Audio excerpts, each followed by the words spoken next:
Good evening and welcome.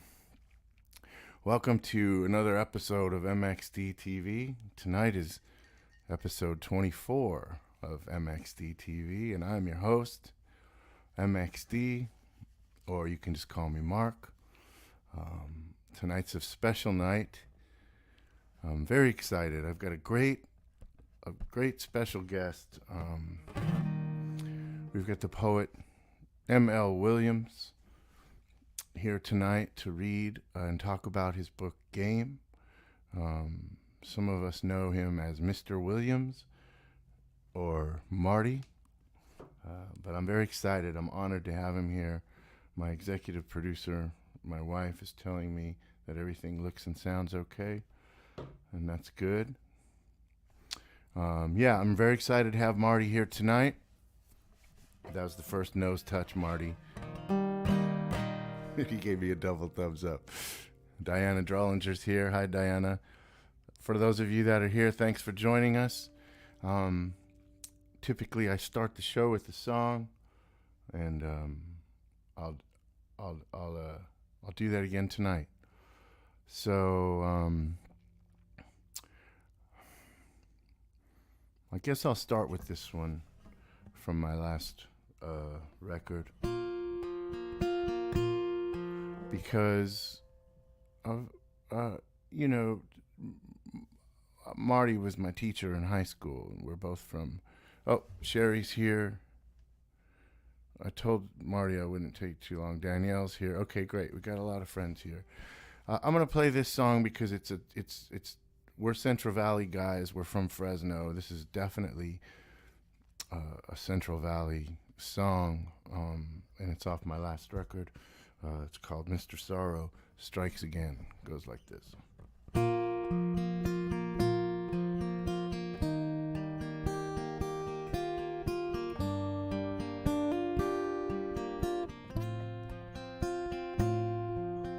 And I knew you'd come, dressed in a sweater, and I know you'll stay through the winter. When we are done, I'll feel much better. I'd rather be dead than sit here and wonder about you, the things that you sell. Heat waves of August, freeways in the London motel. Can you be kind? Never be rid of the feelings you always remind me of. Your smile and your charm, waltzing through Fresno in summer. I'll be alright again once you've left my side.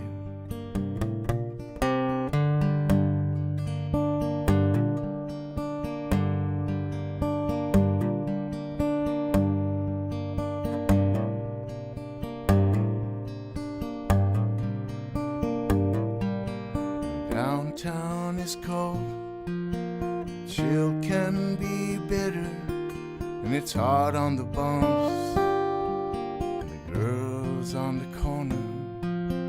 When I see those lives on fire, I know that it's you behind the pyre. Yes, you, the stories you tell, bookstore killer, the freeways and the London motel. Trouble be kind. I'll never be rid of the feelings you always remind me of. Your smile and your charm across the bridge to West Sacramento.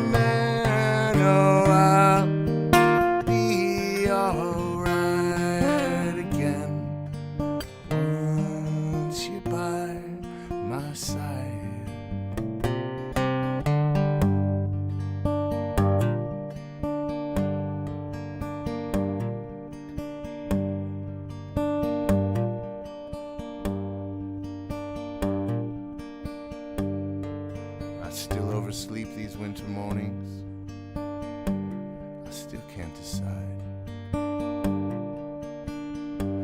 Last night I desired only a stillness in the wake of each thing.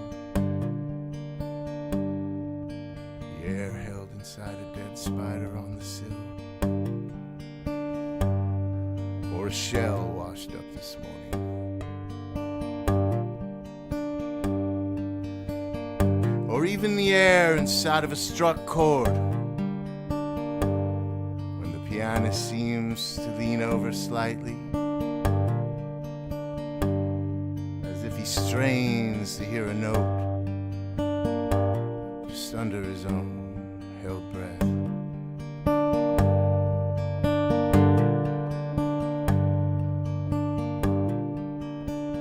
I wanted once to be picked clean by music,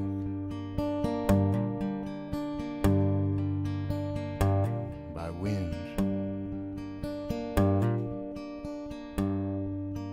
by sunlight,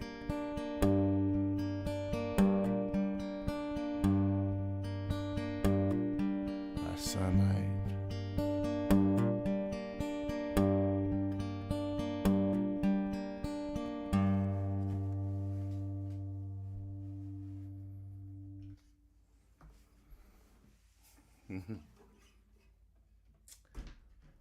That was a last minute choice, thanks to Marty.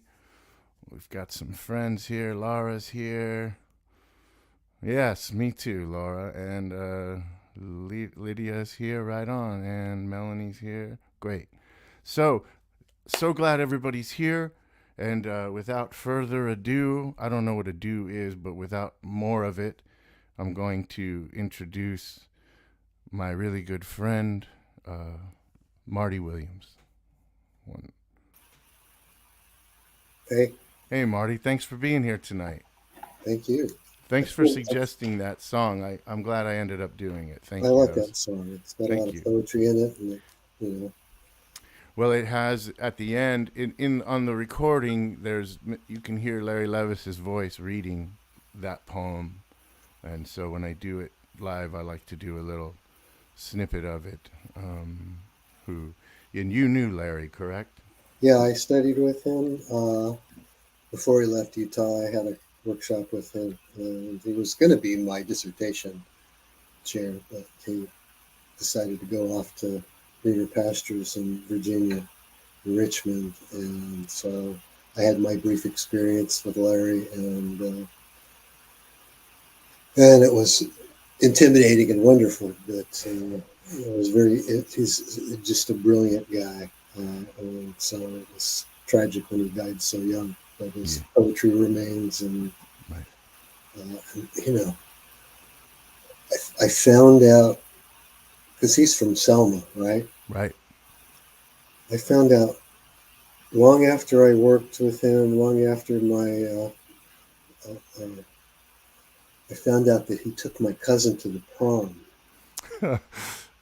It's such a small world, and I couldn't ask my cousin about it because this was many years later, and she was dying of cancer. Oh. And it was sad, but I just wish I could have said, how was it going out? Right. I have another cousin who's alive. She lives in Texas, and she was in a class with him and me, Larry. So that's fun to think about. Larry in high school in a journalism class. Right. Totally. And also, if I'm correct, he left you a gift. Is that correct? He left you a gift. He left something behind when he moved. Well, yeah, he was leaving Utah and he wanted to get rid of stuff. So, he asked me. I had this little secretary desk, and he said, "You want this?" I said, "Sure." That and a whole bunch of books that he wasn't going to take with him. So, did you get any good poems out of the desk? The desk is referred to in the temple in the book. Oh, excellent! Right. Oh man, I love that poem. By the way, it's super long. So it is long. I was going to talk to you about that. You probably won't read it tonight. But no, I'm going to read all of it. You could read some of it. Slowly. Yeah, I don't know. I might read a section of it. Maybe I'll read that section more though. I like the first one and the last one the best. But Right. Well, that might be cool. That might be cool. we'll see how it goes. Yeah. So you were born and raised in Fresno? Is that correct? Uh, the St. Agnes Hotel, not hotel, hospital, The old one. the old one. Yeah, The the one original on one. like Fruit and was it on Fruit and between McKinley and Olive? That one. I don't even remember. I lived right down the street from that particular hospital, and I too was born in that hospital. It was a good place to be born. And I used to, and then it became an old folks' home, and I delivered papers, the Fresno Bee to that place. Oh, you had the paperboy experience. Yeah. Were you ever a paper? Did you ever deliver the No, I Fresno Bee? applied and didn't get a job like when I became old enough to become one. And then, they didn't come to me for like 5 years. They came when I was 16 or 17 and already had another job. And said, "You Right. want to be a paperboy now?" I said, "No." Right. When I was 12, I desperately wanted that job. Right. Right. So when did you go? What high school did you go to? I went to Fresno High. Did you? Oh, you did go to Fresno High. Yeah. I didn't know that. How come I didn't know that? I should have So known that. it Uh, was class of 77.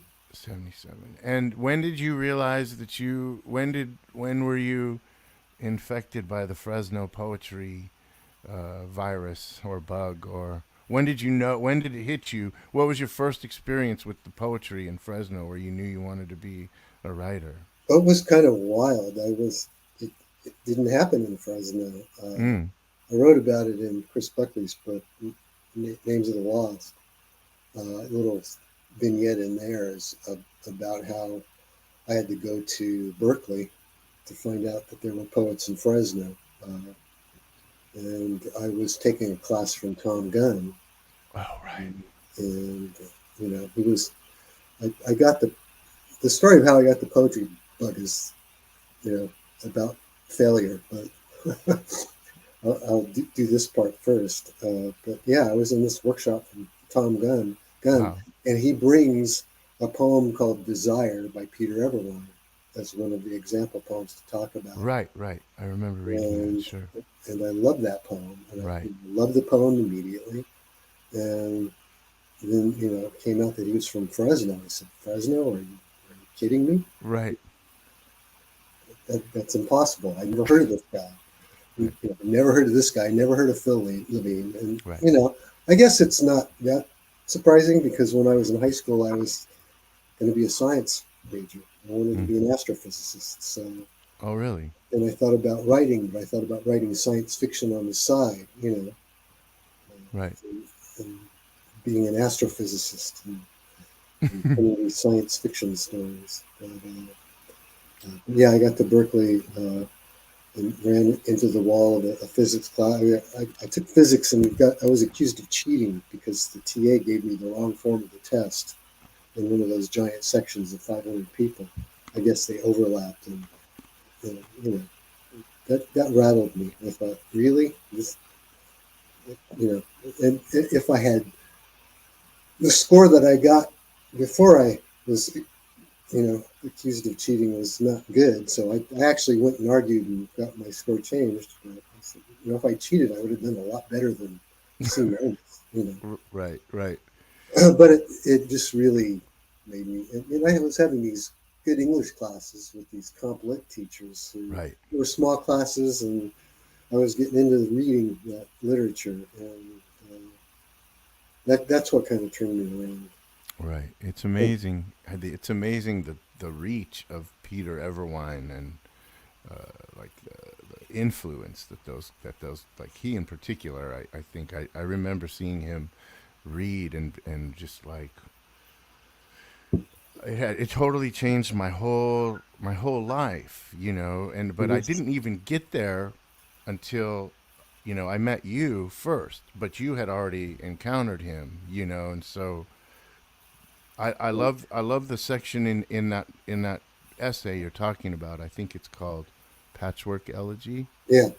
in the Names of the Lost, where you talk about the class with with Levine, the workshop, and like Dorian Lau, is that how you pronounce her name? Is No, it's there and lost.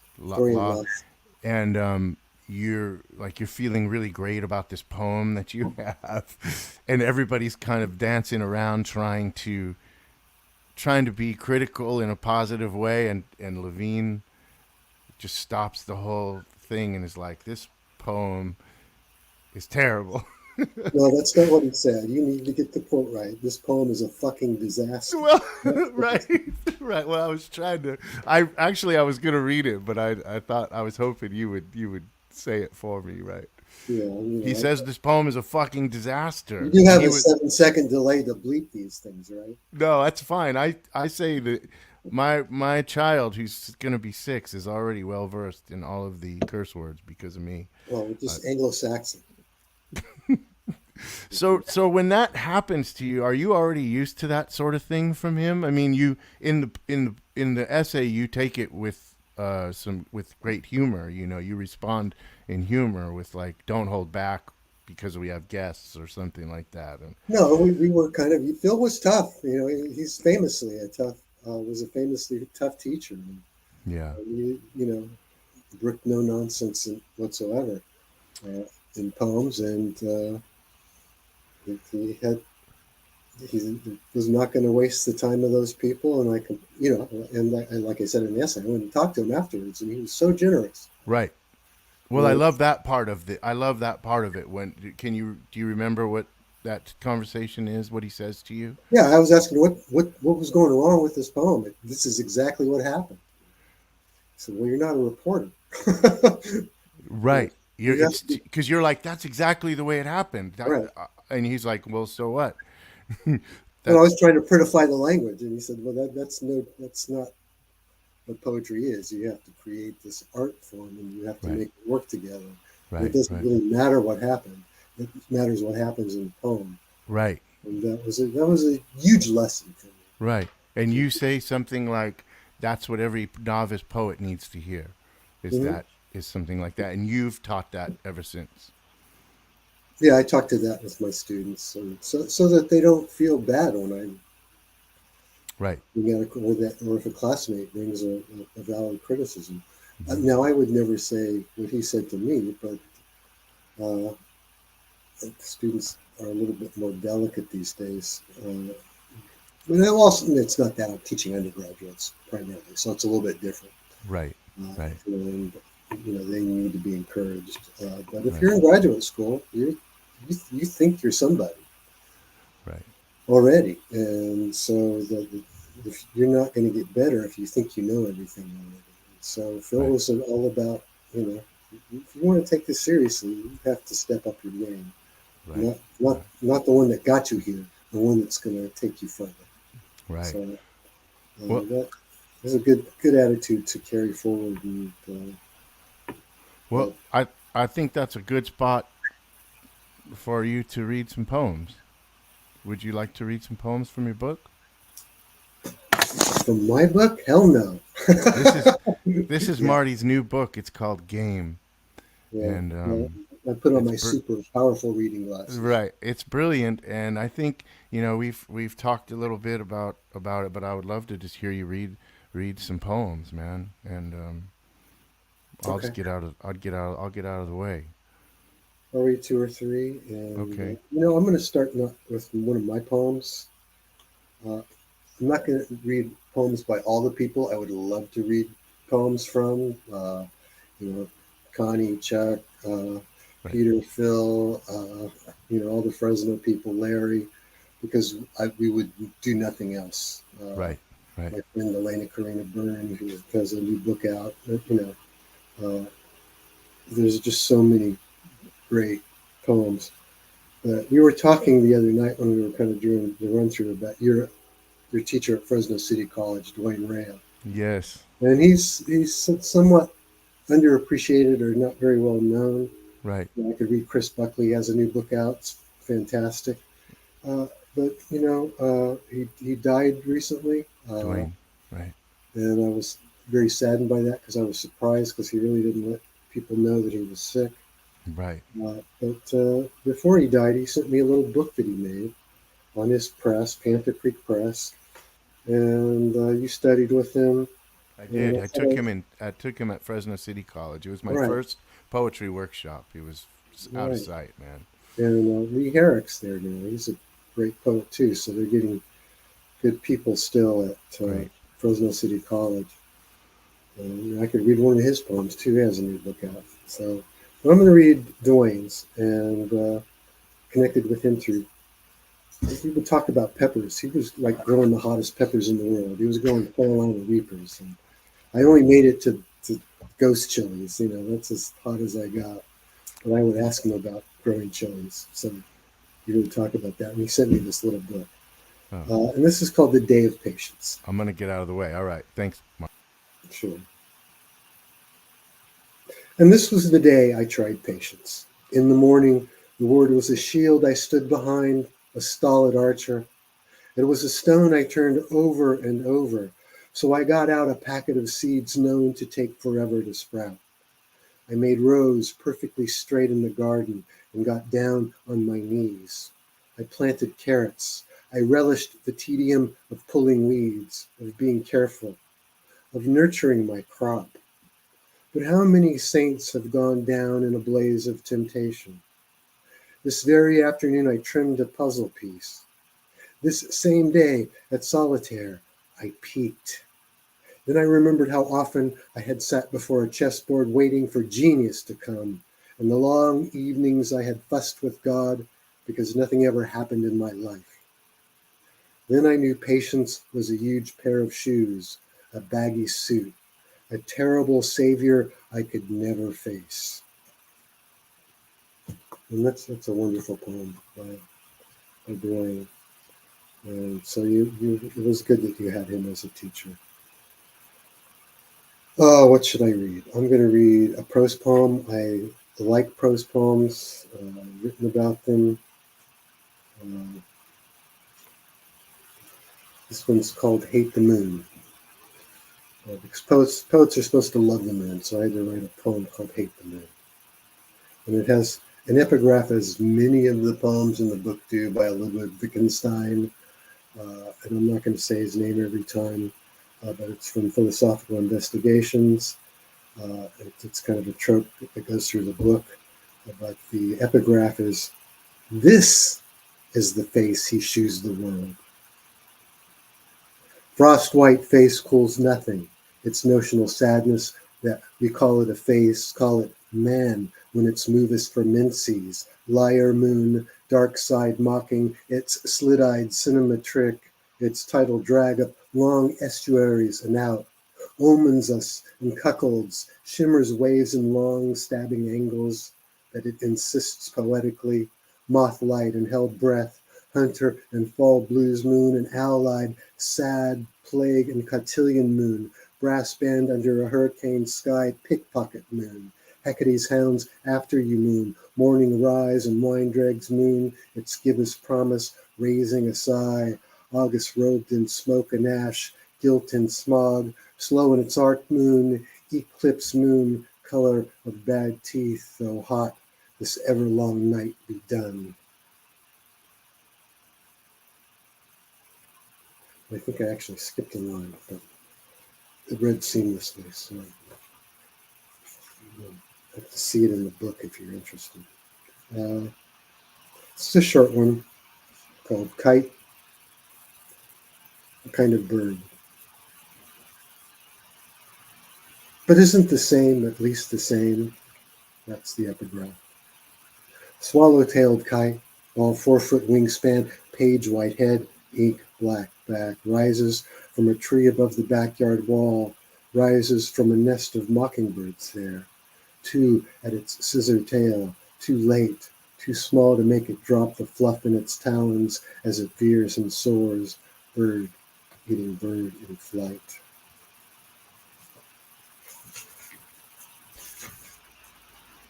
It's lovely. Thanks, Marty. I hate that I skipped a line. I. It's okay. I was following along, and I thought you were reading a different version It is now a different version. yeah. I was like, oh, he's reading a special unedited version. Yeah. Nonetheless, it's really cool. So, this is Yeah. Marty's new book. Marty, where can people buy this book? You can get it on Amazon. You can get it on uh, bookshop.org. Bookshop, I think, is where I bought it. It's Maybe, a little cheaper there. yeah, maybe Melanie can put the link up to Bookshop on the thread. That'd be great if Yeah, I she have can. links on my website. And your website is mlwilliamspoet.com. Is that correct? Right, Right. So people can get the book with the links are on your website right. or Bookshop or even Amazon. They can get it. Yeah, and links to Chris Buckley's book. And uh, Now, Chris Buckley, did he taught also at Fresno State? well, he was there for a while. Hmm. Then he went taught in a lot of places. He taught he took a class from Glover Davis in San Diego, and Glover was a Fresno poet, and that's kind of what got him connected to Fresno. But yeah, he actually shared an office with Phil, Mm-hmm. and so he made a lot of friends. John Weinberg, who's also passed, was one of his best friends. Luis Omar Salinas, who worked with all these Fresno poets, and Chris was instrumental in publishing the last Luis Omar Salinas book. So yeah, Chris has. He's from Santa Barbara originally, but he has the Central Coast, Central Valley uh, associations, and you can catch that from his poems. And you've done you edited a book with him, right? The first Yeah. Fresno Poets book, No, it wasn't the first. It was actually, I think, the third. the It third. Oh, okay.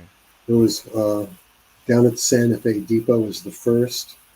Oh, Uh, Piecework was the second, and ours was the third. How Much Earth, and also David Oliveira was the other co-editor. He's a terrific Fresno poet who settled in the Central Coast. yeah. He was also in Santa Barbara. It was always fun getting together and putting that book together in Santa Barbara. I was teaching there at the time and then working at a computer company. Here's the link for Bookshop. Melanie put it up on the thread if anybody's interested.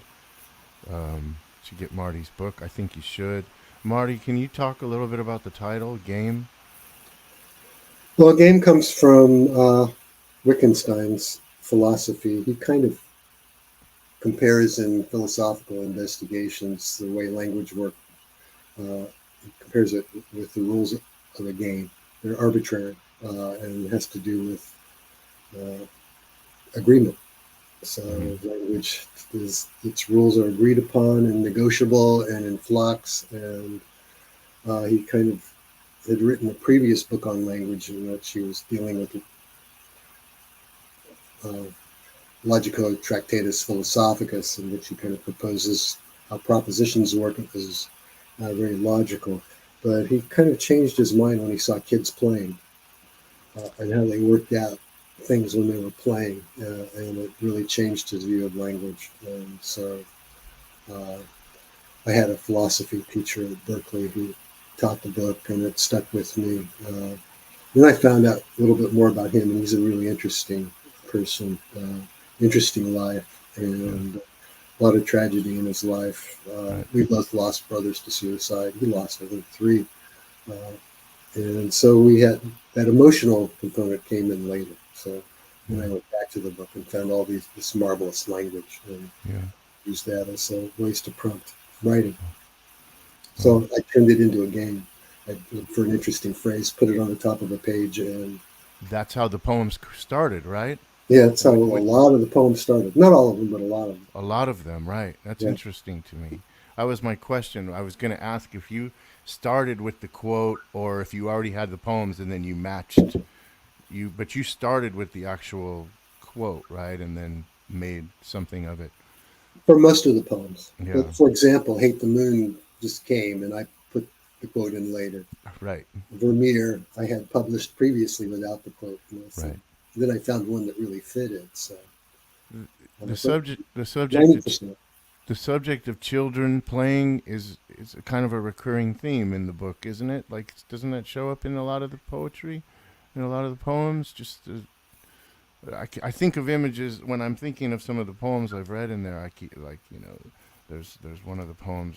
I think it's the final poem, and the children run, and the children Oh run, yeah, yeah, and yeah. there's like the one about I can't remember the one where there's like the children lying the child lying in the heat or something, and which one is that?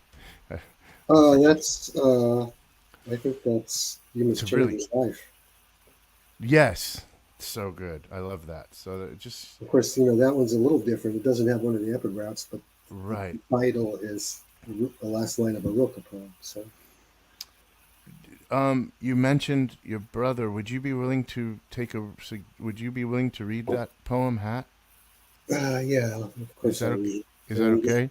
yeah, yeah. And he had addiction problems. We lost his son this past year, overdosed. And, addiction is a difficult and powerful thing. Yes. A lot of families have it. It's prominent in my family, and it was, Larry uh, Larry, had right? addiction issues, and Right. a lot of people did. But my brother did, and so did his son, and I miss them both terribly. Oh, But I had written this one. I haven't written one for my nephew yet. I'm supposed to, but I'm still processing that. But this one's called Hat, and this is my brother's name was Todd. Artichoke leather, wide brim to keep Coos Bay rain off the face or sun. No roll, slim braided leather bond. Your sweat still stains the band. Pinch, sliding, the crown flat, the solid hat to wear salmon season, pulling kings out of the coquille to smoke and grill, to relieve your stress from work, trimming furs, until you were hung out by a boss who hated your union line, spurred and harnessed. You'd hang clipped to lines 100 feet up and watch the grounded world as an osprey might. I hold it in my hand. You put a bullet in your head. Beloved smell of leather, cigarette smoke, what I have of you to hold. I won't. I can't put it on.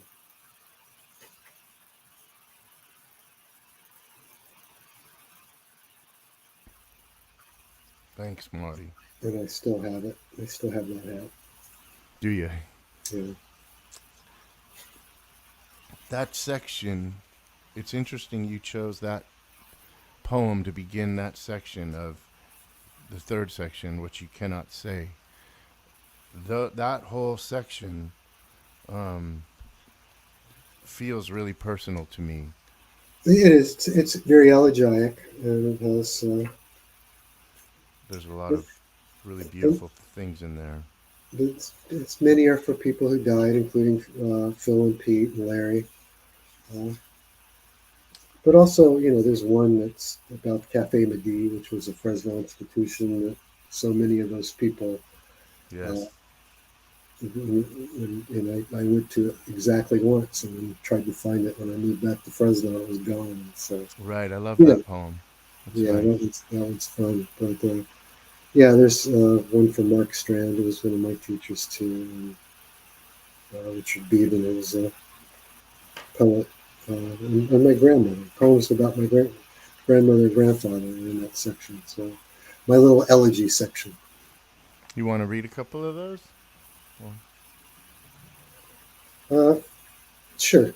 is that okay? Or did you have something else in mind? I do. I don't. Well, I I don't. don't.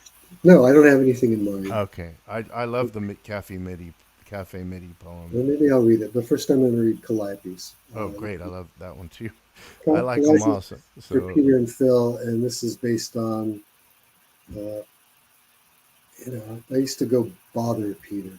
I'd, I'd, I'd go to come home briefly, and I'd actually just show up at his house and knock on his door.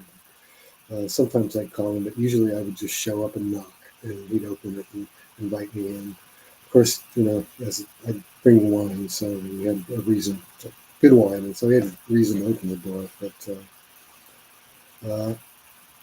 this is the time that I went, and this was after Phil died. But that's kind of the nature of our conversation. We're in his backyard. It's called Calliope's. In your backyard, mulberry tree in full summer shag, vines up a lattice beside the table. We sip wine, speak of your lost best friend Phil. It was hard, all you could say. The cancer, what it took from your heart, from his last days, from all of us.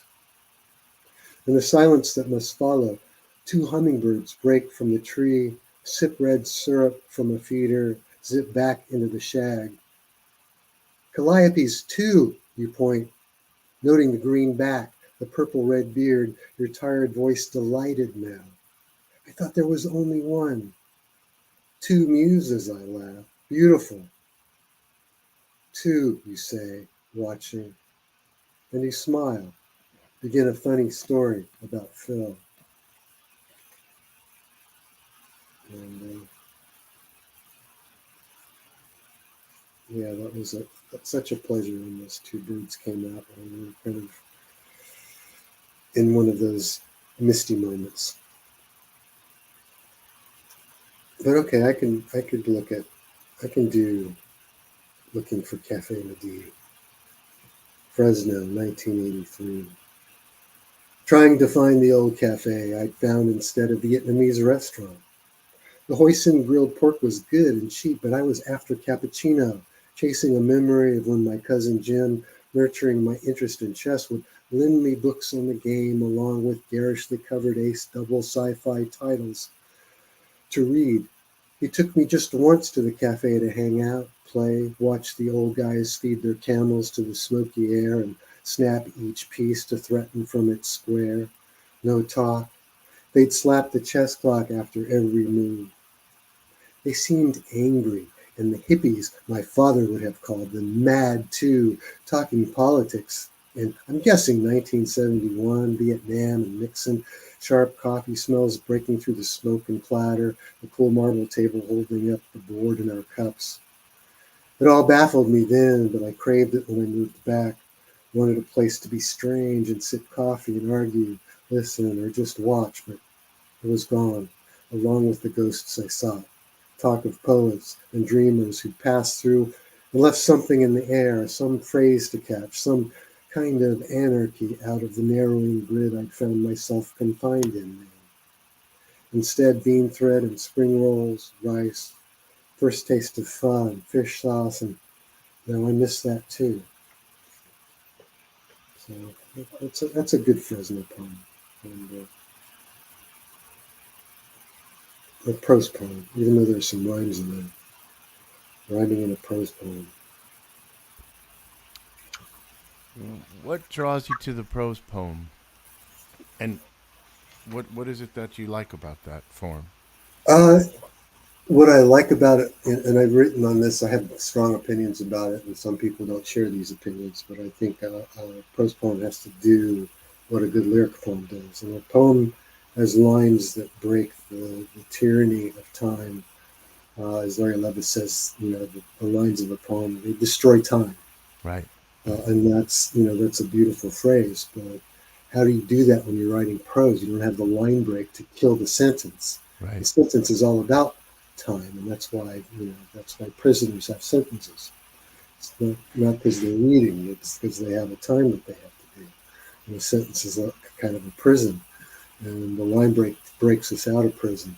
Right. What do you do when you have prose? You have to break that narrative sentence mode in other ways, and that usually has to do with breaking the frames you've set up. As, sometimes it's jarring syntax, and sometimes it's resetting. That one's probably a little bit more narrative than most because I do have a journey that I'm taking. So I might argue that that's not really a prose poem, but and what I like about prose poems is when they really kind of, like Hate the Moon is kind of just a list of affiliations and associations with the moon. There's no narrative, except at the end you figure out, oh, this is an insomnia poem, because when you can't sleep, you think of all kinds of stuff. Right. Mostly that you're not sleeping, but your mind's spinning and you're trying to find a way out of it. Yeah. So. You get some nice lists going in this book. There's some great moments of really great lists. You do that well. I love that. We call that cataloging when we're teaching. Catalog. You do some great cataloging. So in the prose poem, and maybe you've already answered this, and I'm too dumb to have got it. But when you break a line in a prose poem, it's the line breaks only like because that's the end of the page, or are you still choosing to? That's my question. Is no, it's like a block of text. Right. It's a paragraph. Right. So you just break like where you normally would when you're writing. The printer does that. Right. I have nothing to do with it. Right. That's my question, is like you're not choosing where it breaks. It breaks by chance. Right. Right. It's the margin at the end of the page. Right. Right. So in a poem, you choose the line breaks. Right. And this is the opposite of that. Yeah. Right. So, it's... But when it's going well, I'm still breaking things up in different ways. So right. In some ways, putting the rhymes in there is my little homage to the poem. Yes. But was there a certain poet you read that drew you to that style, or is it something? How did you come to that? Well, then you go back to Rimbaud. Russell Edson popularized it, but. Peter Johnson had a little magazine called The Prose Poem, and I liked a lot of this stuff in there. And I actually eventually published in it, but Peter Johnson did good work for The Prose Poem. But when I read them, I really liked the challenge of trying to fit poetry into prose. And when I was at Quarterly West, we used to publish short pieces, and that's kind of when I developed the difference between, okay, this one's a poem, this one, we just call them short shorts, but we'd have tiny short stories, and we'd have prose poems, and we might have, micro essays and little things like that, but they were all very short. Some of them were experimental, but, there was one I published by George Looney that I wrote about for a book on prose poetry that I liked a lot. I don't have it here, I might read it, but it defines this idea of moving things around so that you're never in the same place when it bursts at the end. Somebody's asking, Laura Bowen, who's watching, asks this question. So Marty was your teacher? Mark, no. You were my teacher. I just want to talk about this briefly. I just want to talk about how I met you. So I met you in 1985 at Fresno High. We talked about this briefly the other night, but was you maybe your first or second year teaching, or how long had you been teaching already when I met you? I think I started in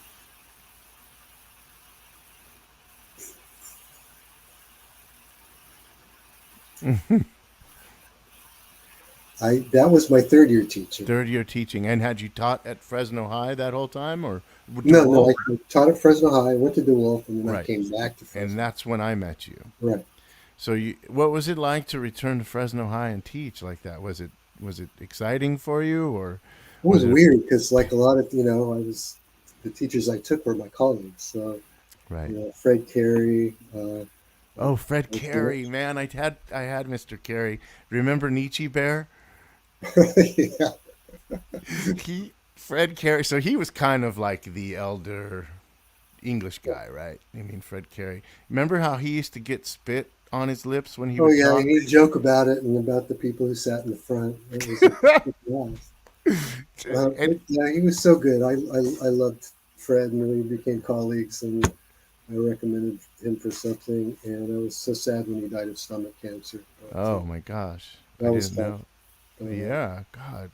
Yeah, he was great. I hadn't thought about him in so long. Joe Yeah. Doris Hibner was one of my teachers. I don't know if she was still there when you left. Who? Joe Doris Hibner. No. She I actually mean, studied with Phil too. right. Found out later. So when I was taking you in 1985, you were my teacher. I was a sophomore. In were you in graduate school, or were you done with that already, or were you I hadn't involved? started yet. I had what got me back into graduate school is I did the San Joaquin Valley writing project, which was Uh, for teachers, and it was a summer thing, and you spent 6 weeks writing, And I had done a little bit when I was getting my credential. I helped edit the school literary magazine, and I had met Peter and talked to him then. And that's kind of because I was an admirer. I went to talk to Peter as a fan, right. like, oh, I saw his door and knocked on it. Right. I love your poetry, but yeah, I kind of dabbled in it, and then after talking to Peter and showing him a poem, and then going to the San Joaquin Valley Writing Project, I decided to start taking classes. Mm. It's interesting the way you talk about Peter and the way you talk about dropping in on him all the time Yeah, I and was a want, pest. huh? I was just a pest. Well, I think it's interesting because it's how I feel about you. It's how I feel about Dwayne. Like when I took Dwayne Rail, he was so gracious to me because I used to go to I'd go to his office all the time Yeah, and just to hang out because I just wanted to be next to him. I just wanted to talk to him. I wanted to be around him all the time, and I was a pest. Like I know, I was just this young guy who wanted him to praise me, and I wanted to hear what he thought about everything, and I just wanted to like be next to him all the time. And I yeah, know I can relate to that feeling. That's how I felt about Dwayne, and it's how I feel about you. Um, Knowing you, I just wanted to come to your class. I never wanted to go to anybody's class, but I wanted to go to your class. I wanted to be there. I wanted to be so whatever was being passed around. You guys had it. I mean, there was this thing being passed around in Fresno. yeah. Do you No, it was a believe? special place. Right? Do you believe in that stuff, or do you just think that's like No, no, we talk about it all the time. Fresno became this kind of magical place, even though it was. Phil used to joke about it. You'd go there because there was nothing to do, and it was kind of like this wasteland and terrible. right, So it was a great place to be a writer. right, right, right, right? You got to imagine other things in other places. So, Yeah. but because of Phil bringing all these other people in, uh, there was this energy, and so that generation is passing. And it's, but I think the energy continues. I'm hopeful. I met Lee when I was back there in the spring, and he's a really good guy and super energetic. And Connie's still around, even though she's not teaching anymore. Corinne Mm-hmm. Hales, Mm-hmm. amazing poet. Mm-hmm. And Chuck Hanzelchek is still there. Is he? Wow. Yeah, he's not at Fresno State, but he's still there. He's just turning 80 this month. Wow. Gosh, wow. But I saw him too, and he's my foot's going to sleep, so I'm moving around a little bit here. But yeah, but Miter Vang is there, and she's an amazing poet. I don't know if you know her work, I don't. and she's from Fresno. She's Mm-hmm. comes from the Hmong community there, and she's terrific. So I have hopes that the energy keeps going, and they've had a lot of good luck with students coming out. Marisol Baca, there's just a whole bunch of new young writers who've been coming out of Fresno who are publishing books, and so Fresno State is still working to get people out, and I think the community is still strong, and I have strong hopes that it keeps going. So it's still kind of an amazing thing to be part of. Yeah. Its legacy continues. Yeah. Speaking of which, would you be game to? I didn't do that on purpose, but would you read some more poems? Uh, sure. Is that okay? You have me captive. Yeah. I would love to hear some more. Okay.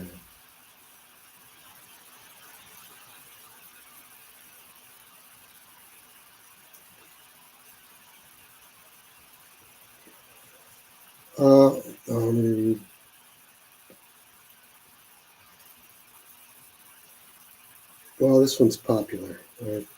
If any of my poems are popular, I'll read these.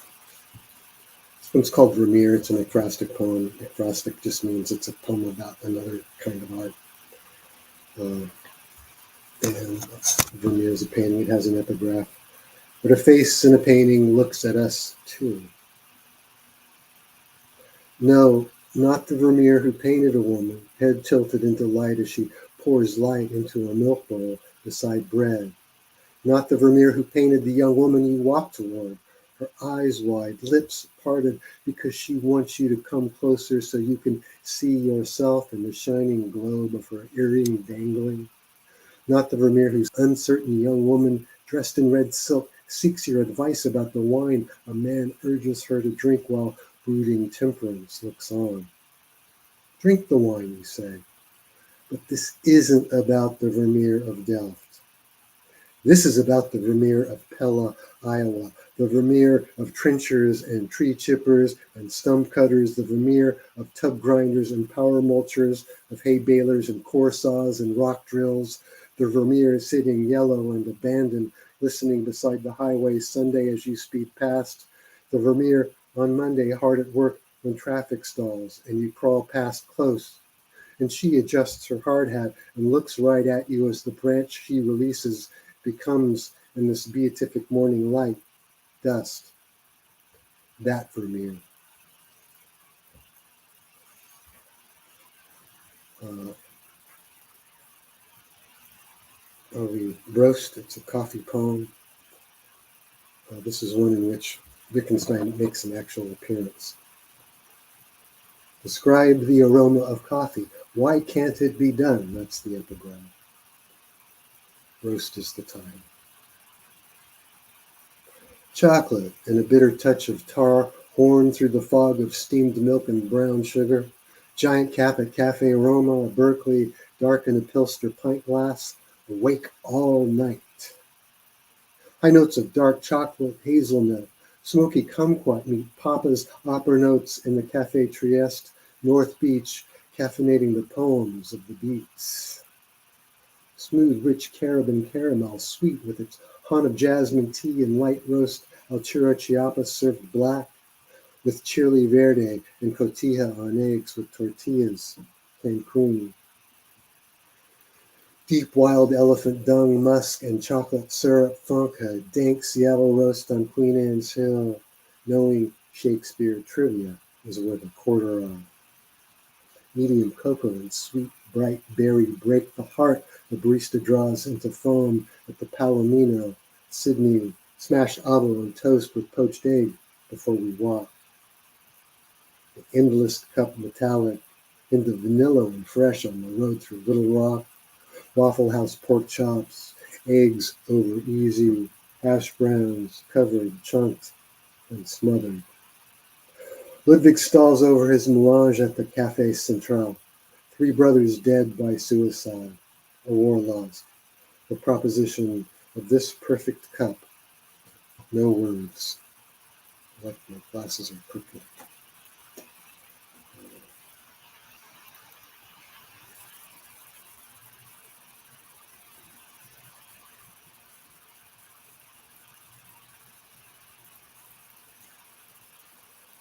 Read that one that's for Larry called Too Much. And the epigraph there is, and if you are surprised at our playing such a game, I refer you to the effect of a past experience, to the fact that a burnt child fears the fire. 2 boys issue a giggling commentary on the joy of anything burning too much under sycamores in the slate-hued winter sky. Smoke palls and gathers over the boys poking a pile of leaves with branches under a canopy of branches, pulling a spark or flame to hold out, to scribble with that spark a phrase against the green canvas of the house before them.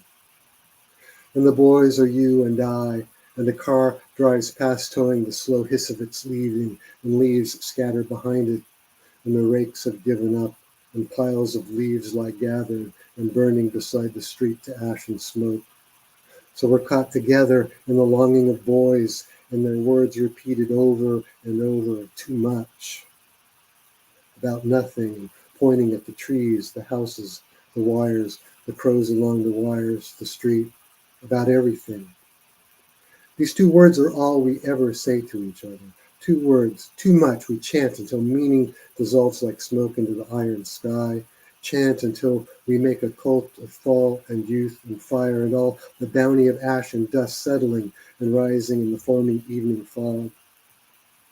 After you leave, I squat beside the fire and say over and over into the dark and to a leaf I pick up, burning to lace in my small hand.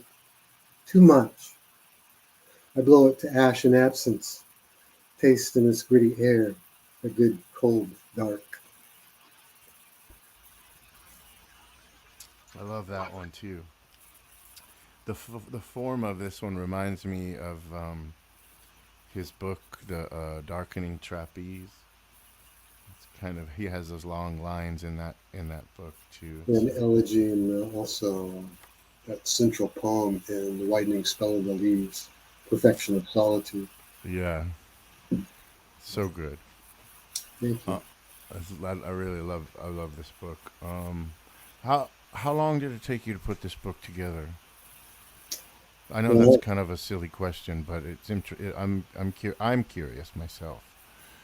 How long did it take you to put this collection of poems this together? book has been evolving since I did my uh, dissertation in 1998. Uh, Right. it kept changing and changing and changing and changing. And the chapbook came out, so some of those are in here.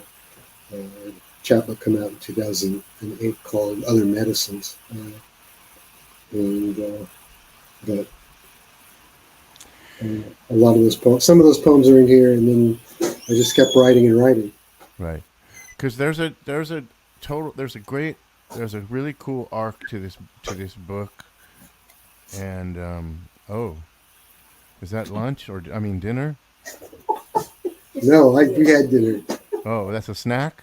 No, she's telling me I don't have to rush. Oh, okay. That's Awesome. Alice, everybody. Hi, Alice. That's the famous Alice who the book's dedicated to, Yeah, essentially. Alice is famous. She is famous. Yeah. She danced on Broadway. Oh And, yeah. yeah, she was in some music videos, and Oh. now she's a high school AP chemistry teacher. Oh really? She's made quite a transition. I guess. But Yeah. yeah, What was what was I saying? I was saying so there's a great arc to this book, and as it goes on, I was more and more drawn into it, and I get caught up in that thing. I still do, and it goes back to that to the thing with Phil and you saying, well, this is exactly how it went, right? mhm. And then to go beyond that, and I'm constantly like searching for you in the poems because I know and I do that anyway. It's kind of a flaw of mine as a reader. I'm always still looking for that, and I get caught up in it, but then at some point I forget it, and Yeah, I just love where the book takes me, and my wife and I were talking about this because we were discussing an email that one of us had received, and it was I don't want to be cruel, but it was kind of a boring email. It was a little trite, and it wasn't that interesting, and I brought up your book, and I said, it just seems like poetry has this way, and your book really does it.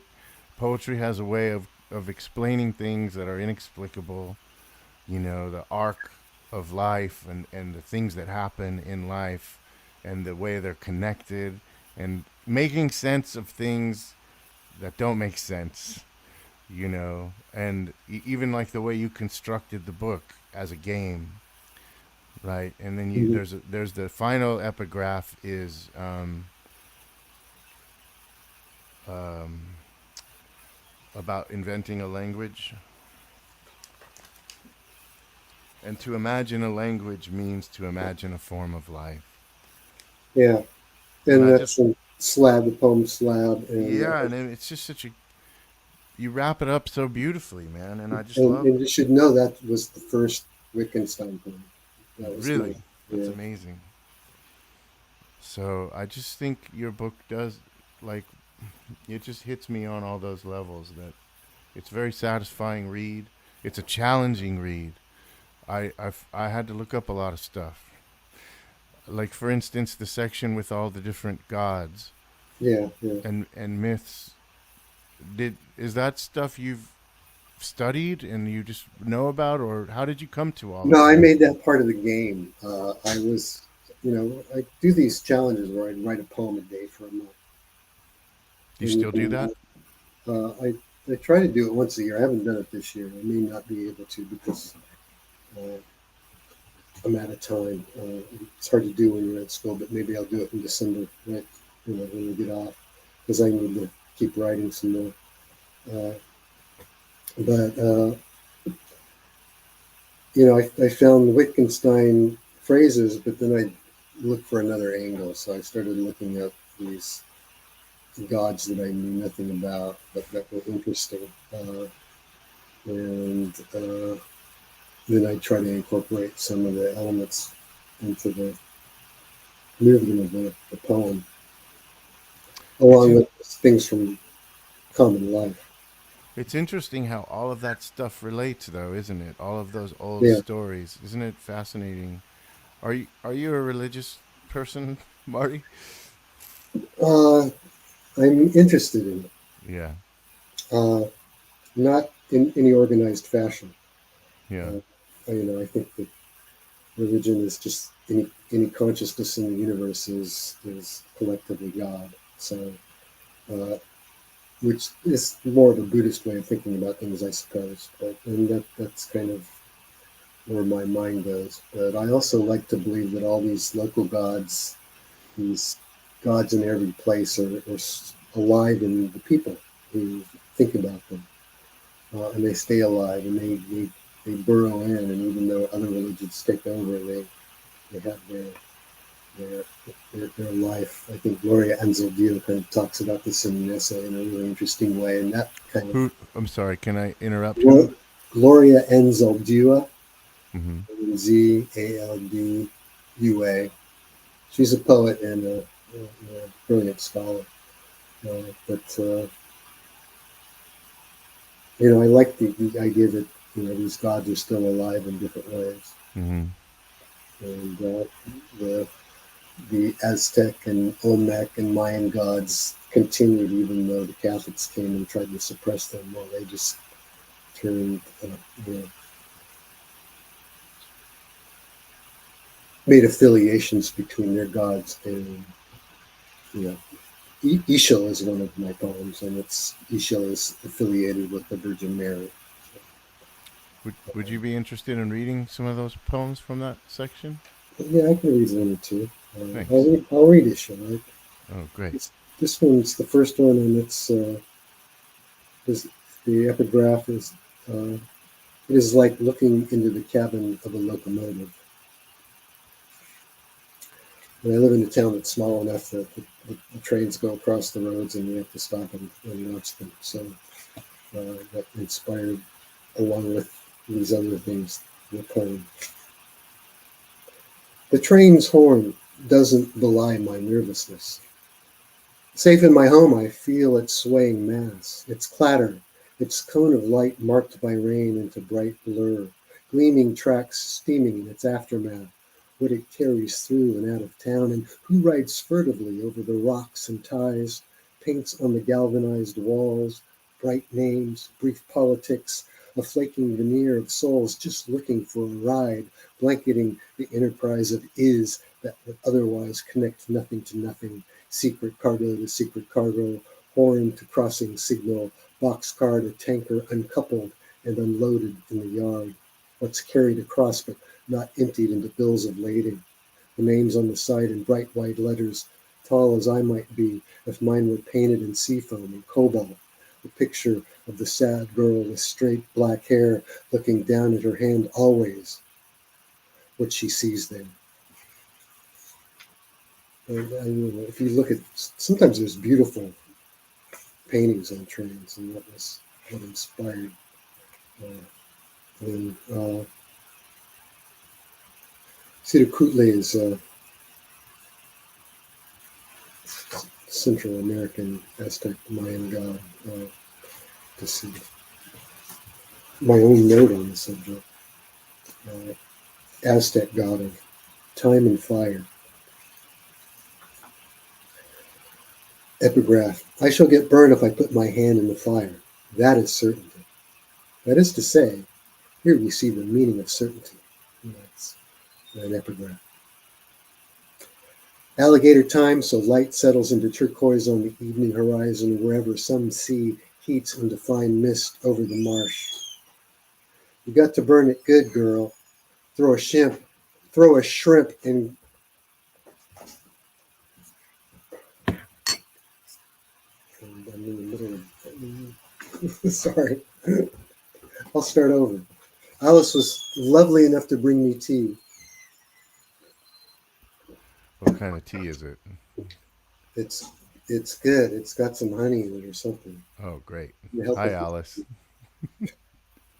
All right, start that one over. I'll start that one over. That was very, very wonderful and loving of her. Alligator time, so light settles into turquoise on the evening horizon, wherever some sea heats into fine mist over the marsh. You got to burn it good, girl. Throw a shrimp in, grab it back out, clam or corn cob. How long before anything burns is the trick. Child magic of finger through flame, stink of arm hair singed.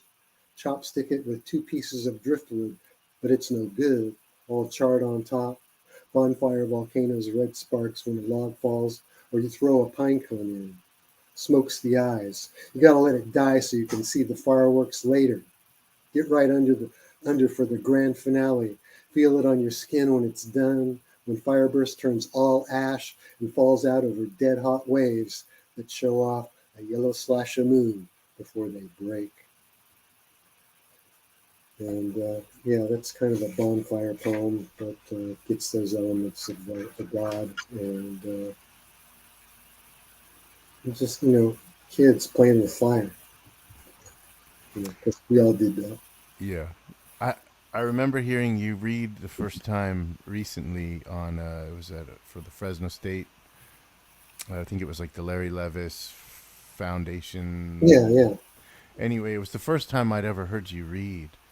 And you had like a furious, I like, you have kind of a furious, I don't know if that's the right word, but, I didn't really realize it until I tried to read one of your poems out loud. You have some pretty long lines in there that require that, and they're a little challenging to read. You seem to handle it really well, and it's really compelling. I really enjoy that. Well, it also helps when you just skip over a line like I did. Well, I mean, I remember thinking wow, he's kind of really going after it, and then I've read a couple of your poems on here, and they're challenging to get them right. I also appreciate that in the book, for a lot, you have a lot of great notes at the back of the book that help guys like me who need a lot of help understanding the action. But I thought that was really generous of you to have that whole section back there. Was that your idea, or did somebody else? Yeah, no, I didn't expect people to know, and I didn't want them to have to look up everything, and so they're there. And my hope is that you don't need them to enjoy the poems. No, but it's more. I'm so dumb. I didn't even know that was back there at first, and I was just looking up stuff. I'm always doing that anyway, but I think that's part of the fun, is unlocking these things you didn't know, one doesn't know, and then being able to understand something that you didn't understand after first read, maybe. I think that's really cool. But you don't need them to. I remember being in Dwayne's class and being afraid. I still am afraid when people ask me to to to to be critical of a poem and to say what I like about it, because I know in class you can't just say, well, that poem knocks me out. You can't just say that. But from an early age, that's exactly what poetry has done. Even though I Yeah. might not even known what it was about, I felt that way right away. You know. Well, that's the goal. I hope people feel Yeah. that way, knocked out in a good way. Yeah. I mean, it just knocks you. It's like reading Cormac McCarthy, like we Right. talked about. Right. Sometimes I don't know what the hell's going on, and it doesn't even matter because The language is so it's amazing. so compelling, right? You haven't heard it that way before, and I think that's And what and it's worth it because of that. It's you feel you can read it over and over right. and get more out of it. You can see it several times on the page, and maybe it doesn't make sense. Well, as Gerald Stern gave a reading in Fresno once that I went to, and he stood at the front and said, it was funny because he said, he was talking about how ridiculous it was to give poetry readings because he said, look, you got to read a poem 7 times before you even understand it. So, at least. So, Right. hearing it once is, you're not going to get it. But But it's such an art form too to read a poem and to read it well. I mean, I think people, like you're saying, you don't have to know everything to dig it, yeah, to put it in a very unscholarly way. You don't have to know everything to dig it. right. And that's my hope. That, I don't try to make them so difficult. I don't know. I'm not because they come from inside my head. I don't know what that looks You like from the outside. you did a thing earlier when you were reading, and you did the fist while you were reading, and I remember you doing that in class. You used to catch hell from a lot of the kids in 10th grade English class. A lot of the kids, you would like read, you would read something to us, and you would like do the fist, or you would go like this while Yeah, you were reading it, like you were really digging into it. And most of the kids were just like, "Who is this guy, man? Like, who is this fucking guy?" You were not afraid to show that exuberance. I remember that, and I was totally drawn to that because I felt that way about things too, books, words. I was moved in that way immediately. Do you remember what you said to me after reading my journal for maybe the first few times? You came to me and I thought you were going to be angry with me because I would write nonsense. I would write like stream of conscious yeah. nonsense, and you were like, you go, "Hey, have you ever read Naked Lunch?" You told. Do you remember? You probably don't remember. Well, I remember that you talked about it. I didn't realize it was so soon after I started reading your journal, but that will tell the audience something about the kinds of things you were writing in your journal. Well, that was one of the only, like I said, it was one of the only classes I wouldn't skip because you were so gracious to me. Um, I don't want to keep you that much longer, Marty. Um, I know we've been going at it for a long time, and I've asked you to read a lot of poems. Okay, But thank you. I really appreciate you being here tonight and doing this. Means a lot to me, man. Really does. And your book is just, when I knew you then, I didn't even know you were plugged into something that was going to be have such a profound effect on me for the rest of my life. I mean, to this day, all of these things that at the end of this book, you talk about all the poets that have All right, influenced, right.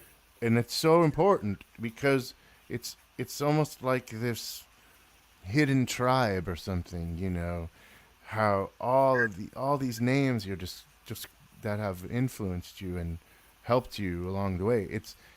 That inspired me. Y- Yeah, just it's mind-boggling who you brushed up again. You know, all the people you came into contact with, and you know, I didn't realize it then what was happening. You know, where I was getting started, and then Dwayne, you know, Yeah. and Dwayne like at one point told me, you got to stop trying. He goes, Dwayne told me, you got to read somebody else other than Phil Levine, man. He's like, you got to stop trying to write like Phil Levine, you know. And Larry Levis told me that too. did he? Yeah. Well, Dwayne was like, you should read Larry Levis. You know, quit reading Phil Levine. Read Larry Levis, or like anybody, you know, but Phil Levine. And I think at that point he'd had it probably with Phil Levine.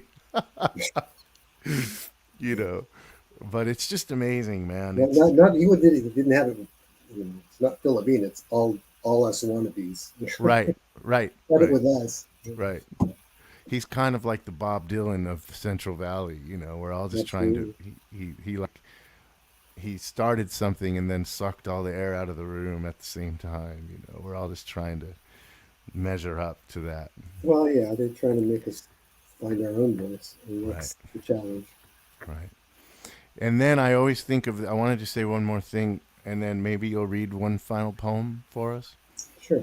Okay, but I want to bring up the the the thing in Phil Levine's book where he took John Berryman's class, and Berryman comes to class with the New York Times, Hmm. right? And he's like, "See these fools in here? These fools, they'll all pass away and be replaced by more fools.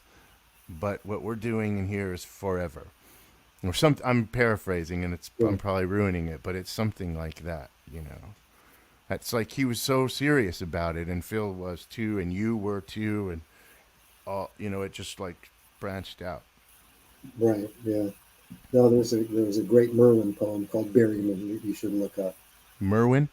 Yeah, W.S. Merlin Mm-hmm. wrote it, and it's a great poem for anyone who's interested in writing uh, and the challenges of it. So, but anyway, did you have a request, or do you want me to just Well, read? I love the last poem. Maybe that's. Do you not want to give that away for people that to buy the book? Well, it's not like it's a plot, you know. Well, And I hope it's one you'd want to read more than once. yes.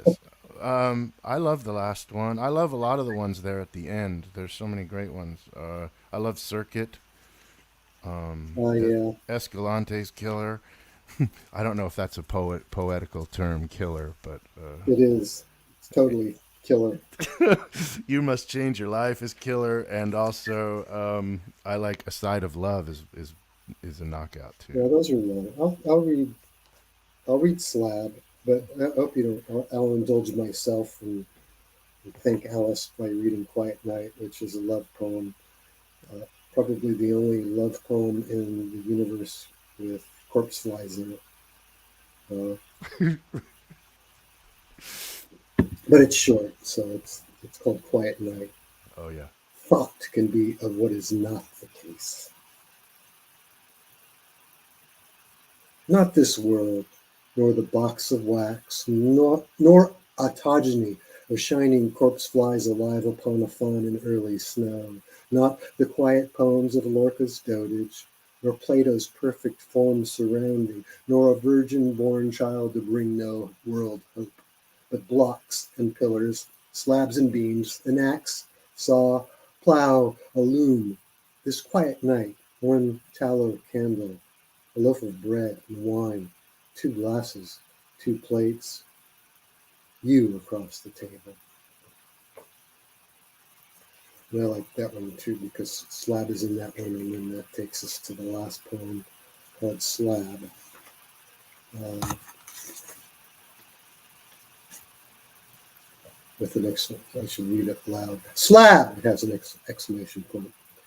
And to imagine language means to imagine a form of life heavier than you can carry, marble or granite or heart pine or fire tempered tronquet, thick to raise a palace or a fort, raised to fill a doorway, slab of heavy oak fit to a worship hole, of iron to the prison wall hung with rusted shackles, leveled and laid to ground to seal off hell from the nave, from the chancel, from the transept, from the choirs, slab cold on bare feet, and the children run, slab off the glacier in the bay until it all melts. Poured concrete into tract after tract of you could be home right now, and the children run.